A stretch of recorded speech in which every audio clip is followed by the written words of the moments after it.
आज अपन अध्ययन करेंगे भारतीय प्रशासन,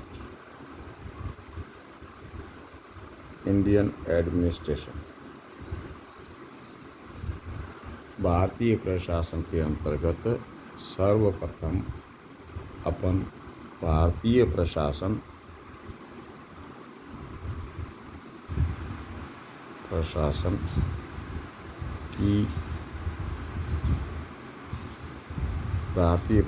की सामान्य विशेषताओं के बारे में पढ़ते हैं।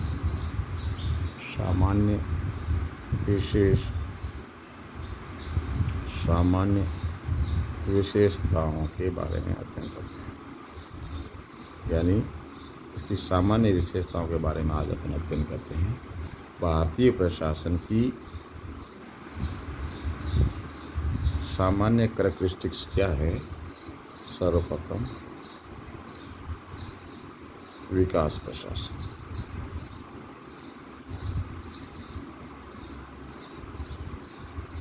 भारतीय प्रशासन जो आज के संदर्भ में देखा जा रहा है वह अपने आप में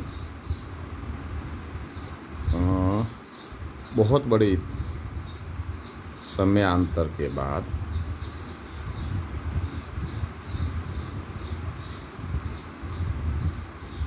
बहुत बड़ा ऐतिहासिक कालक्रम रहा है। उसके बाद ये आज का स्वरूप, प्रशासन का व्यवहार, प्रशासन की स्थिति, प्रकृति, अधिकार एवं शक्तियाँ जो अपने को दिखी जा रही है, वह बहुत ही मिला जुला एक ऐतिहासिक कालक्रम रहा है। यानी सभ्यता से लेकर सिंधु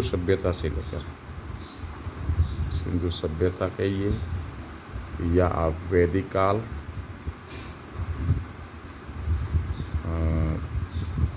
गुप्त काल, मौर्य काल, सल्तनत, मुगल काल या कहिए मुगल काल और राजपूत काल, या इससे पूर्व, अभी वर्तमान से पूर्व ब्रिटिश प्रशासन, ब्रिटिश काल, यानी सिंधु सभ्यता से लेकर वैदिक काल में, गुप्त काल में, मौर्य काल में या मुगल काल में, राजपूत काल में, ब्रिटिश काल में जो प्रशासन रहा है, उस प्रशासन की जो नेचर, जो प्रकृति, जो कार्यकाल, जो स्थितियाँ, जो शक्तियाँ, जो नियम रहे हैं, उन्हीं नियमों की परंपराओं और चली आ रही व्यवस्थाओं के विकास के रूप में आज का प्रशासन देखा जाना चाहिए।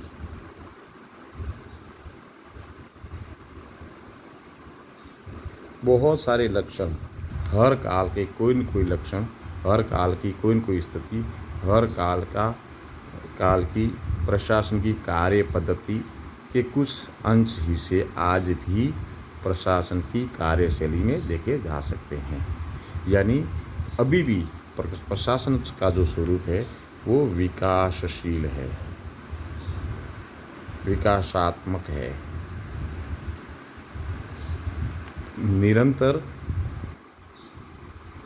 प्रशासन अपना स्वरूप जो है वो बदलता स्वरूप देखा जा सकता है, यानी परिवर्तनशील है और गत्यात्मक है। भारतीय प्रशासन अपने आप में रिजिड या स्थिर न होकर के एक विकास के रूप में देखा जा सकता है।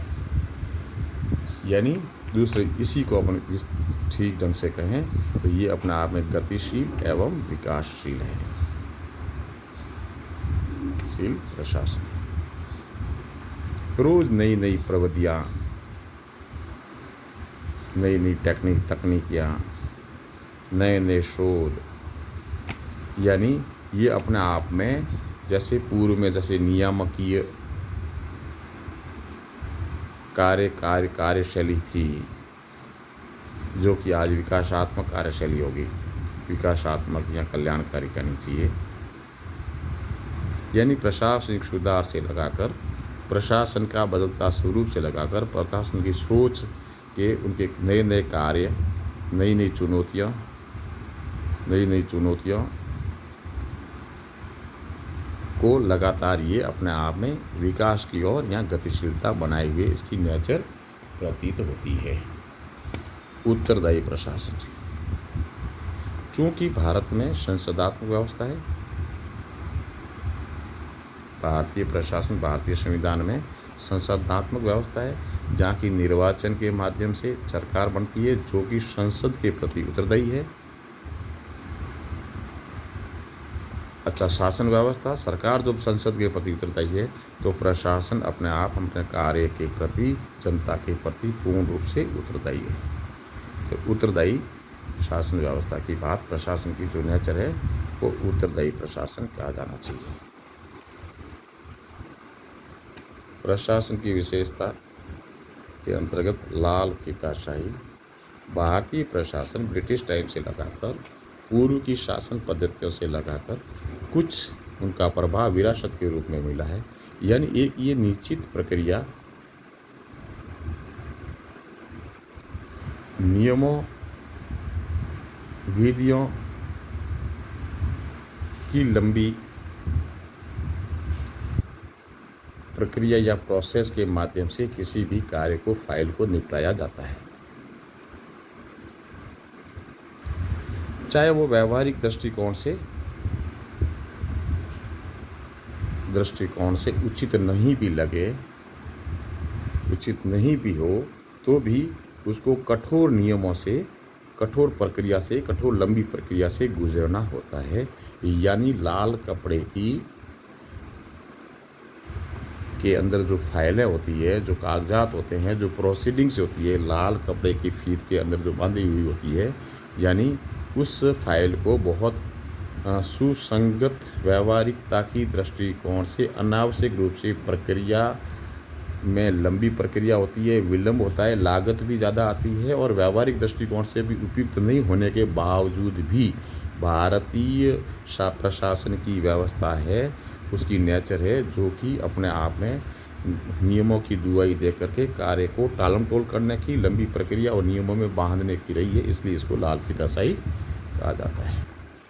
और भारतीय प्रशासन की अगली व्यवस्था में, अपन विशेषता में राजनीतिक तटस्थता। प्रशासन, जहाँ तक प्रशासन यानी जनप्रतिनिधियों, सरकार और मंत्रिमंडल के अंतर्गत काम करती है, परंतु लोक सेवक जो है वो पूर्ण रूप से तटस्थ होकर के काम, किसी भी राजनीतिक दल, उसकी महत्वाकांक्षा और उसकी इच्छा के अनुरूप कार्य नहीं कर संविधान की भावना और नियमों के अंतर्गत, संविधान की भावना व नियमों के अंतर्गत ही कार्य करते हैं। इसलिए अपने आप में भारतीय प्रशासन को एक तटस्थ प्रशासन कहा जाता है। सरकारी राजनीतिक इच्छा, राजनीतिक दलों से प्रशासन का कोई अनौपचारिक संबंध, दलों से कोई संबंध नहीं रखते, न राजनीतिक प्रक्रियाओं में, राजनीतिक कार्यकलापों में भाग भी नहीं ले सकते।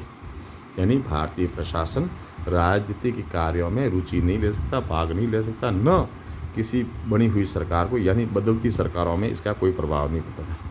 बदलती सरकारों के बीच लोक सेवक की कार्य प्रणाली में कोई प्रभाव नहीं पड़ता। लोक सेवक की कार्यप्रणाली में प्रभाव नहीं देखा जाता। ये संविधान के अनुरूप ही कार्य करते हैं। इसलिए लोक प्रशासन को तटस्थता के रूप में देखा जाना चाहिए। अगला, जहाँ तक अगली विशेषता है भारतीय प्रशासन एक विशाल रूप में देखा जा सकता है। इसका स्वरूप जो है वो लगातार बढ़ता जा रहा है। कार्यों की बढ़ती जटिलता को देखते हुए, कार्यों का आधिक्य को देखते हुए और इसकी जटिलता को देखते हुए एवं विकास प्रशासन यानी विकास प्रशासन की स्थिति में विशेषज्ञता अनुरूप प्रशासन यानी हर काम के लिए अलग व्यक्ति को देखते हुए लगातार निकायों का कॉरपोरेट्स का सरकारी कॉरपोरेट्स का लगातार बढ़ता स्वरूप जो है प्रशासन लगातार इसका विशाल स्वरूप दिनों दिन ये इसका आकार जो है बढ़ता देखा जाता है।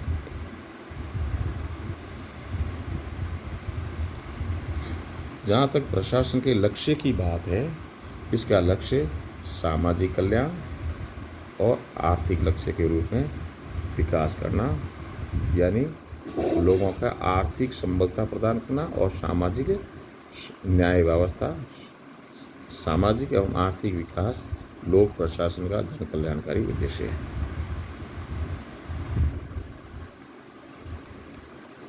यानी जो संविधान का लक्ष्य है, इसी संविधान से बंधा हुआ है, जो संविधान की रूपरेखा से लगाकर संविधान की प्रस्तावना से लगाकर संविधान के सारे उपबंधों में जो जन कल्याणकारी उद्देश्य है यानी सामाजिक उन्नति और आर्थिक उन्नति ही लोक प्रशासन का कार्य पद्धति का मुख्य उद्देश्य है। भारतीय प्रशासन में सामान्यज्ञ तथा विशेषज्ञ का मिश्रण है, यानी दोनों का है।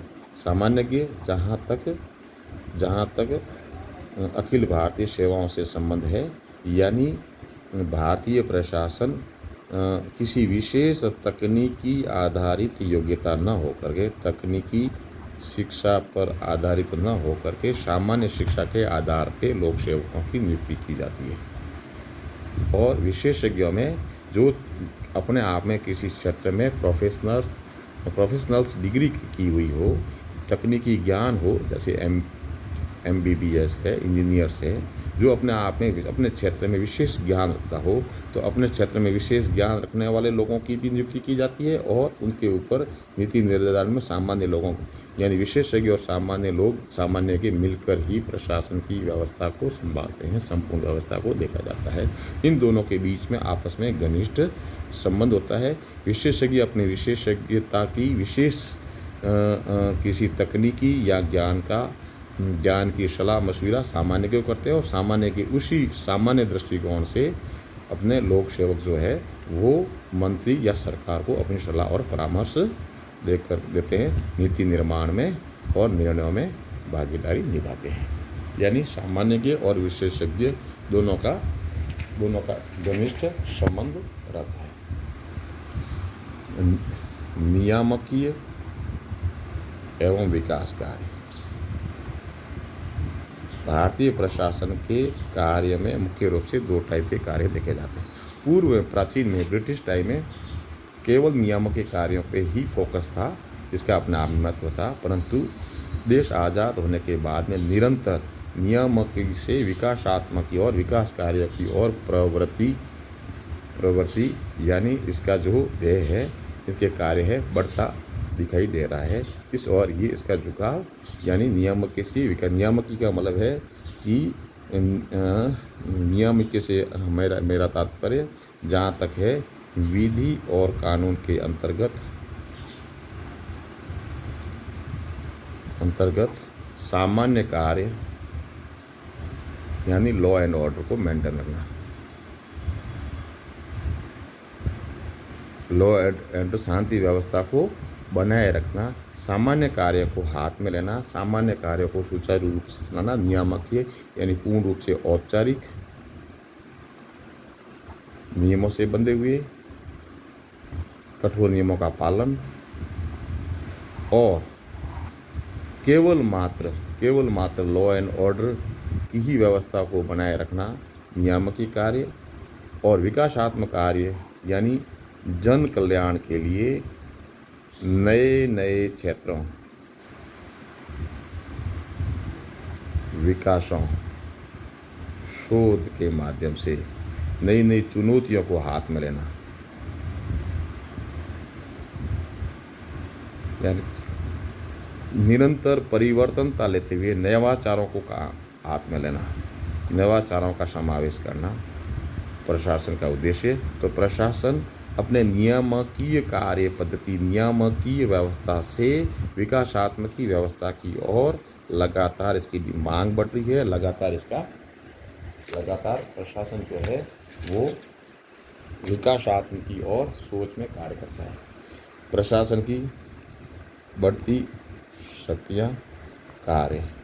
प्रशासन का कार्य लगातार पूर्व से राजनीतिज्ञों की व्यस्तता को देखते हुए प्रशासन के नए नए यानी नीति निर्माण में और नीति या निर्णयों में भी प्रशासन की भागीदारी दिनों दिन बढ़ती जा रही है। और नीति निर्माण और निर्णयों को भी जनता के बीच बैठकर जनता से मनवाना, जनता का सहभागिता सहयोग लेना भी लोक प्रशासन का बदलता स्वरूप देखा जा सकता है। और 11, भारतीय प्रशासन की अपनी समस्याएं हैं भी, कुछ अपनी समस्याओं से भी ये ग्रसित है। यानी भारतीय प्रशासन में जैसे तटस्थता बनाम प्रतिबद्धता, यानी जहाँ तक इंदिरा जी ने प्रतिबद्धता का नारा दिया था, सरकार के प्रति प्रतिबद्ध रहे परंतु राजनीतिक रूप से तटस्थ रहे। जहाँ तक ये प्रतिबद्धता और तटस्थता की सीमा रेखा है, अभी भी सरकारें बदलने के बाद में तबादला जो प्रवृत्ति रहती है, यहाँ कहीं न कहीं ये इस समस्या से भारतीय प्रशासन जो है अपने आप में भारतीय प्रशासन ग्रसित है। और अगली जो बात है वह है केंद्रीयकरण की प्रवृत्ति। केंद्रीयकरण की प्रवृत्ति दिनों दिन कार्य स्थल पर जो शक्तियाँ जो विकेंद्रीकरण किया जाता था, नीचे के स्तर पर जो शक्तियाँ और कार्य, प्रशासनिक कार्य जो निपटाए जाते थे, निपटाने की जो व्यवस्था थी, कार्य विभाजन की व्यवस्था थी, विकेंद्रीकरण का जहाँ तक मामला था,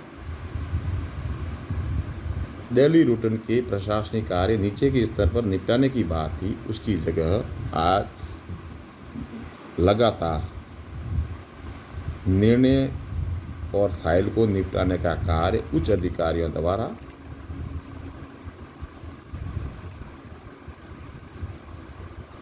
ऊपरी लेवल पर, यानी टॉप लेवल पर, ऊपरी स्तर पर बड़े अधिकारियों द्वारा किया जाना, नीचे के स्तर पर अधिकारियों के पास अधिकार नहीं रखना, और सारे के सारे अधिकार जो है ऊपर की ओर केंद्रित हो जाना, यानी ऊपर के उच्च अधिकारियों द्वारा सरकार के ऊपरी स्तर पर सारे निर्णय लिया जाना, फाइल अपने पास मंगवाना और उन्हीं का अंतिम निर्णय होना।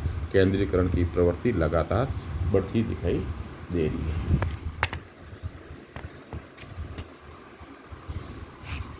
दूसरा, अंतिम रूप से कहना चाहिए कि पुराने कानून ये या विधि का क्रियान्वयन अभी भी चल रहा है, पेन करना होता है। ये भी एक अपने आप में प्रशासन की विशेषता की समस्या है। अभी भी कई कानून जो है ब्रिटिश टाइम के, उससे पूर्व के बने हुए हैं और अभी भी उन्होंने मामूली संशोधन किया गया है। नए कानून आज के परिप्रेक्ष्य में नहीं बनाए गए हैं।